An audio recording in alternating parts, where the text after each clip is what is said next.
I know what you're thinking. You probably were expecting some type of witty or funny intro, but I honestly don't have the correct mindset to think of something right now because I am too excited about these new cards for Gear Chronicle. And you might be surprised about this because some people might think, wait, why are these cards so exciting? They're relatively mild or not explosive as some other cards. But the thing is, these cards are so much more than what they show on first glance. The interaction these cards have is what the true power behind these cards. Like, the things that I keep finding out about these cards every single time I look at these cards again, I discover something new.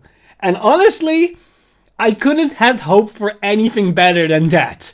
So hopefully in this video I can at least transfer a little bit of that magic to you guys, so you also understand why these cards, why this new support for Gear Chronicle is actually ridiculous.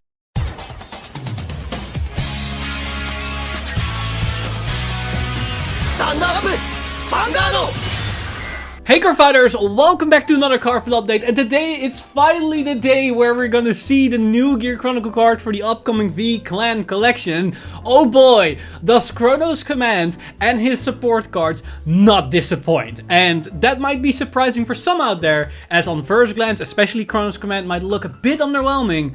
But you have to dig a little bit deeper to see the actual true value that is underneath the rough surface. Which is funny because they're steampunk machines, so they are rough on the surface. But bad wordplay joke aside, let's take a look at these new cards, because we got a new Grade 1, Grade 2 and Grade 3 for Gear Chronicle, which are supporting the clan as a whole across the formats, and I couldn't have wished for anything better than that. So let's start off with a new Grade 1, which is this Grade 1 Steam Skara Gigi. And Gigi, besides having an amazing artwork, some might not have noticed, but behind Gigi there is an actual artwork that looks ridiculous with the steampunk zeppelins, but I can understand why for some people your attention might be on the forefront. But for others, the attention might be to the skill, and for her skill, that is auto. When this card is discarded from hand during your turn, you may call this card to the rearguard circle. Now, we've seen this before in two other specific cards. We've seen this in Chrono Tigar as well as in Ribble. The important thing here is that this doesn't apply some extra bonus, whereas in Chrono Tigar skill, when you resurrect it to the field, you draw a card, and in Ribble's case, it allows you to multi-attack while also putting cards back into the bottom of the deck. But the thing about this particular effect is that, unlike those cards, this doesn't cost you anything. She will automatically return to the field immediately without paying Count Blast, without paying Soul Blast. That might actually matter in certain builds or in certain scenarios where you cannot afford to pay the Count Blast or Soul Blast for those other cards. So for that, this opens up another option for Gear Chronicle to experiment with these discard resurrect skills. But of course, Gigi does have another effect which makes her interesting for certain builds, which is auto and rearguard circle. When your Grade 3 or greater Vanguard attacks, cost Soul Blast 1 and retire this unit, draw a card, choose one of your Vanguards, and it gets power plus 5k until the end of turn. So this is so basically she can cycle herself for a Soul Blast and give your Vanguard 5k power. Now this combined with her skill to resurrect to the field in rest basically make her function similar to Chrono Tigar, only instead of paying a Counter Blast, you're paying a Soul Blast, but you do lose the rearguard on the field, so next turn you cannot stand her and use her as a booster, whereas with Tiger you can, but she does give 5k power. Now the interesting thing about this is that it has two direct applications within the current builds that we have, because this is excellent for Rebellion. Because Rebellion whole shtick is that you want to lower your hand size, but at the end of the turn, or at least after your Vanguard attacks, you want to draw in as many cards as possible. Chrono Tigar surprisingly doesn't work that well with it, because you draw immediately after discarding, so you start to draw into more cards early on, which you don't want to do. With Gigi's case, this is actually perfect because it triggers the moment your Vanguard attacks, and Rebellion skill is also on attack, so you can attack with the Rebellion, you first resolve Rebellion skill, so then you look at your hand size, and after you did that, then you're going to trigger Gigi and retire yourself and draw into a card which you're going to need to build up your defensive. So I think this is going to be an excellent skill for Rebellion and a Chrono Fang Tiger build. But This also has some synergy with Chronojet, because Chronojet has the whole guard restrict thing as a win condition. And being able to give Chronojet Dragon another 5k power can in certain scenarios actually matter. Now, I'm not gonna say that this is going to be the go-to card for Chronojet. It is an option that can be looked into, but I think her main application will probably be for Fang, but maybe can see her way for Chronojet as well for certain builds or variants for players. Now, she can also work for Chronos Command Dragon, because as we're going to see, Chronos Command Dragon has an on-hit skill, so giving him more power definitely works in favor for that, but I don't believe it's good enough to actually make her an auto-include. She can work, but I'm not 100% convinced just yet that she will work excellent for that variant. Now, if we move up to the grade 2, we see actually the MVP of the whole Gear Chronicle support wave, and I'm not gonna lie, this might be in the top 10 cards in this set. What this card can do is ridiculous, because here we have Steam Knight Kalibum. Welcome back, my oldest, lost, newest best friend, because Kalibum has the effect, auto Vanguard circle, at the end of the battle, this unit attacked, cost, counter +1, and bind this unit. Choose one of any player's rear guards, and they put it on the bottom of their deck. If a grade 2 or greater card was put on the bottom of the deck, choose up to one normal unit with the same grade -1 as that card from your drop, and put it into your hand. If a grade 1 or less card was put on the bottom of the deck, you draw a card and counter charge 1. Okay, that's a mouthful, so let me explain step by step what this card does and how this actually works and what the impact is here. So first off, it binds itself. That has two implications. One, surprisingly enough, this is Mystery Flare support, so Mystery Flare players, go ahead, this is another great support card for you guys. But another important thing is that this card clears a front row circle. So that means if we combine this with next stage, for example, that opens up the slot where we can call a Ribble. But with Time Leaper in mind, this is also very good with the grade 2 promo that allows us to pseudo Time Leap one card. And to exploit that, you want to call 2 units to the front row. You use Time Leaper skill to call the grade 2 to the front row, and then with the grade 2, you call another potential card to the front row for 2 extra attacks. Now, with Kalibum being able to clear one of those front rows, you can at least get the most bang for your buck without needing to call units on top of your own units. That's already a great thing about this card. But that's just talking about the cost.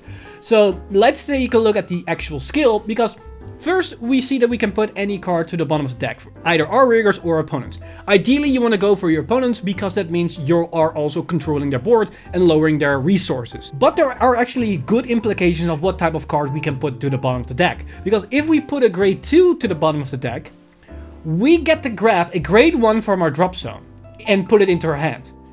That can be a perfect card, so this can be super defensive, or what probably is going to be your main go-to thing is a Ribble. Because what you can do during a next stage turn is you can attack with Kalibum, put a grade 2 of our opponent to the bottom of their deck, grab a Ribble from the drop into our hand, and now we attack with next stage, and now we can discard that Ribble that we just add to their hand, and then call that Ribble to the new front row circle that just opened up thanks to Kalibum. That's really good synergy that you have right there, and also pretty consistent. But we can also put a grade 3 to the bottom of the deck from our opponent's side of the field. And if we do that, we can add a grade 2 to our hand, which can be another Kalibum for next turn, can be potentially the grade 2 that gives us a time leap to set up our board, but that's less ideal. Another good option is Smoke Gear, which can be insane for next turn to just increase our consistent plays, and just any other good grade 2s, because most of the grade 2s in Gear Chronicle are kind of ridiculous at this point, so that's also a good option. But if we went first and our opponent didn't build a board, and let's say we bricked, most of our hands are grade 4s and grade 3s. What we can do with Kalibum at this stage is we can just use our normal plays, we stride into a grade 4, and then we slam down a grade 4 to the field and the Kalibum. Then we can just attack with those units, and we can use our own Kalibum to put our own grade 4 back to our deck, which is grade 4 consistency for next turn that we have our grade 4 targets. But now we can pull a grade 3 from their drop zone back into our hand, which is probably the discard fodder that we just paid for to get those grade 4 on our Vanguard circle in the first place. And now that grade grade 3 can immediately be the discard fodder for next turn, or if we have enough grade 3s, we can just write that grade 3 for another force marker, which allows us to get more value even in a scenario where our hand is pretty lackluster. And we're still not done, because that's one part of the skill, because we also have the part where we hit a grade 1. If we hit a grade 1, we just draw a card and countercharge, which means we bind a rearguard in the front row, which clears the board, and we draw into a card which refund that, and we counterblast but immediately countercharges, which basically also refunds it.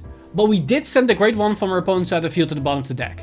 So, for free, we effectively remove one of our opponent's units while clearing our board for a potential multi-tech push. That's really good. And interesting enough, that scenario will come up, but I'm going to reserve that for another time. But more on that at the end of this video. And that's Kalibum.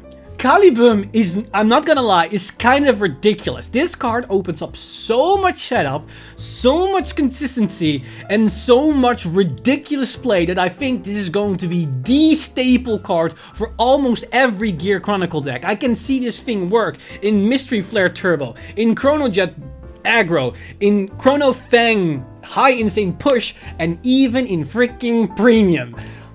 But again, more on that later. But now we get to the big boy himself, the thing that we've all been waiting for, Chronos Command Dragon. Now, before we're gonna dive into the skill, I want to make one thing very clear. I personally wasn't expecting too much of Chronos Command Dragon. I know what he did in the G-Era, and even in the G-Era he was kind of underwhelming. The unhit pressure as well as the field nuke was kind of meh at the time, and I didn't really believe that it would be any good right now in the V-Series, because we need to keep in mind, Gear Chronicle is already in a really good position in the meta for V, especially since we have a very good going first grade 4 ride target, which is Time Leaper Dragon, which gives us 5 attacks potentially, and we have a very strong second turn or going second grade 4, which is next stage, which gives us a double Vanguard swing with a Vanguard that then comes with a guard restrict. Chronos Command Dragon needs to do something ridiculous to even remotely replace one of those two cards, and I wasn't really expecting him to do that. The thing, however, that I was hoping for Chronos Command Dragon is that he would make Premium Chronos Command an actual legitimate strategy. And let me tell you, he does not disappoint. But before we're gonna talk about that, let's first take a look at his skill and put everything in perspective of the V Premium format. So here we have the big boy himself, Interdimensional Dragon, Chronos Command Dragon. And Chronos Command Dragon has the skill, Auto, when this unit is placed on the Vanguard circle, cost Counterblast 1 and Soul Blast 1 and discard a card from your hand. Put all of your rear guards on the bottom of your deck in any order, look at the 5 cards on the top of your deck, choose any number of cards from among them, call them to the rearguard circle and shuffle your deck. So this is effectively a board reset. Now you might think to yourself, what is the point of this skill? Why do I want to make RNG be involved with my board? I don't want to remove my board and then be on the will of the gods themselves to hopefully I get a good board out of it. The thing about this skill is that it doesn't specify that you need to put rearguards on the bottom of your deck in the first place to get the potential 5 calls. This is a good ride target for 2 specific scenarios. One, you went first and you didn't put any cards on the field and your hand is absolutely garbage. If your hand is filled with grade 3s and grade 4s, as we already explained with the Kalibum interaction, then going into Time Leaper Dragon will probably not amount to much because you don't have good targets to go into in the first place. So might as well go into this thing and just build a board out of nothing. You can easily discard one of those excess amount of grade 4s because they have 0 shield value in the first place.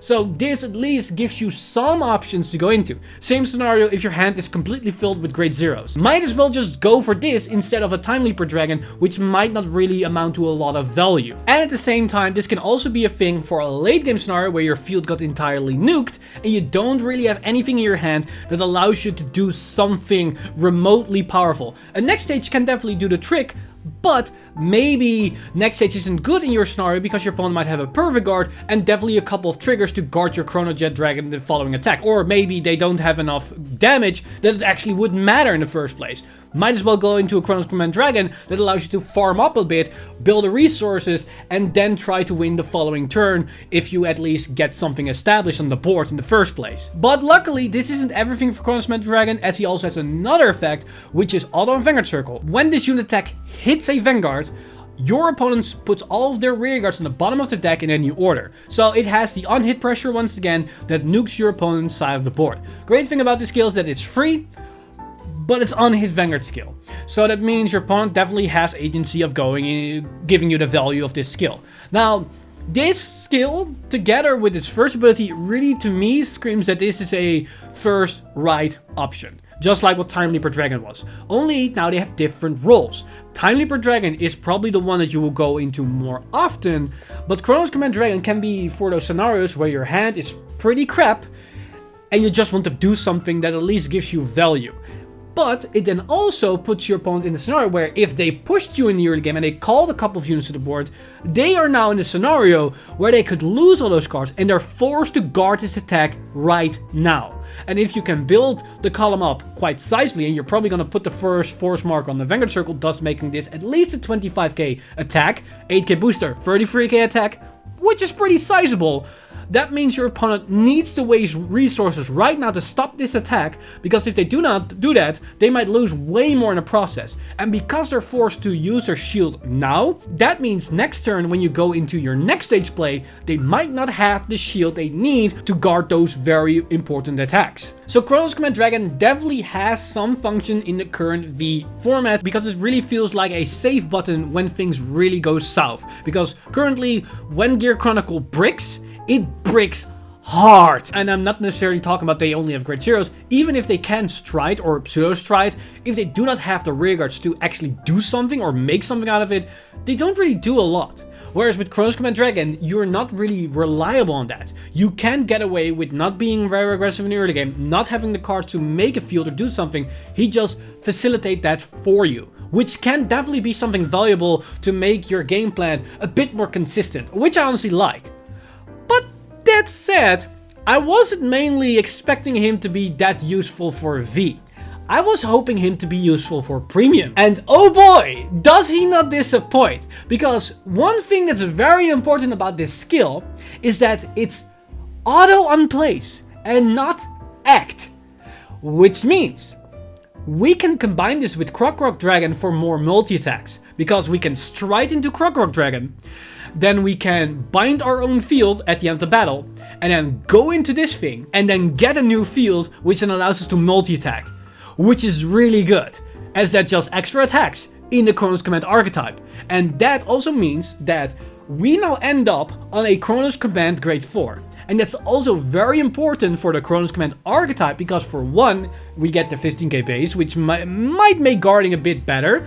But more importantly, the following turn, in whatever unit we stride, and I would definitely recommend going into History Build Dragon, your Vanguard will have the Chronos Command name. That means all the Chronos Command support cards are live. And those cards are actually not that bad, because we have a Grade 1 and a Grade 2 that allows us to time leap our units when cards get bottom decked. And because Chronos Command Dragon on hit can bottom deck our opponent's field, they can allow us to multi-attack even further.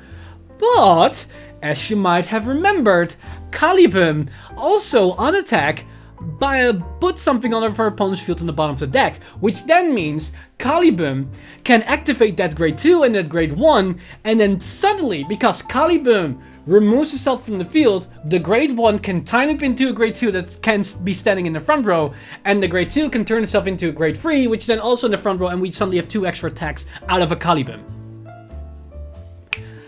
That's not that bad. And we also have a back row attacker for Chronos Command that can actually be something solid. And we also have a counter charger / draw engine for Chronos Command, which then can mean we can refund all the stuff that we're going to use. Now, I don't want to go into too much detail about this, because what I want to do, and yes, I've promised this many times before every time we get new support for Gear Chronicle, but this time I'm actually going to do it. It's going to be a premiere on this channel.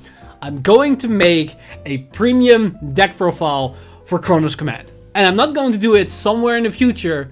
I'm going to do this weekend. This Sunday, I will make a video talking about what I discovered, what type of interesting combos you can do with Chronos Command Dragon, with the latest support, and it's actually, it looks to be pretty damn solid. It's not going to be the next tier 1, because fuck no can it not compete with Castile, but what can be? If Bushiroad decides to neuter the tier 1 format for premium, and decides and allow the tier 2 decks to come up, where Time Leap is one of those decks, I honestly believe that this new Chronos Command Dragon can somewhat go blow to blow with Time Leap. Probably not as good, but if this thing rolls, it can actually be more value than Time Leap. Because, I'm kid you not, on turn 3, when our opponent is still at grade 2, we can potentially attack 7 times for 0 counterblast. Deck filter 5 cards and draw about 4 cards in the process. And it removes 4 cards from your opponent's side of the field if they dedicated field in the early game. That's not that bad for 0 counterblast, would you say? But I will go into more detail this Sunday once I finish the entire deck, and I'm gonna explain how this works. Again, I'm not gonna say it's top tier because that scenario that I just described is very specific in what your opponent needs to have on the field and what you need to have in your hand. But the fact that it's possible that you can do that for 0 counterblast is kind of nutty. So as you probably would have guessed by the intro of this video, the length of this video, and my expression during the video, I am very happy with these reveals. And first glance, people weren't as excited about them, and I can definitely understand them, because on the first glance, when you look at these cards, you're like, nah, they're alright, but it's not like, whoa, amazing, it can do this or this or this, like we saw yesterday with the Kalibum cards, which instantly you knew what was happening. But what I love about Gear Chronicle is that most of the time, the value of these cards aren't as on the flashy front side. It's how these cards interact and interlock with each other, where it then suddenly shine through and you can see what the actual value is. This happened before with Gear Chronicle. It happened when Time Leap was a thing, because when Time Leap first was revealed, people were giving cards like Malum crap. But then somebody figured it out and they're like, oh shit, this is real. There is something here. I'm not gonna say it's on the same par of the Elite Four, but it's definitely not nothing. But that said, I want to know what you guys think of these reveals, so let me know in the comments down below what you guys think of these new Chronos Command cards. I'm honestly very excited. If I have to rank them, I will probably say Gigi is the less favorite of these 3 cards. Chronos Command is going to be second because of it being able to create the new Chronos Command builds in premium. But definitely by a mile is Kalibum. Kalibum does so much for V Premium for Gear Chronicle, and it is also the reason why Premium Chronos Command actually exists, because Kalibum is gonna be the center focal point for the Premium build as well, because of obvious reasons. I love that card, and I'm so happy it's so good as it is right now, because that means I can once again, just like back in 2016, annoy the crap out of people because I play Kalibum.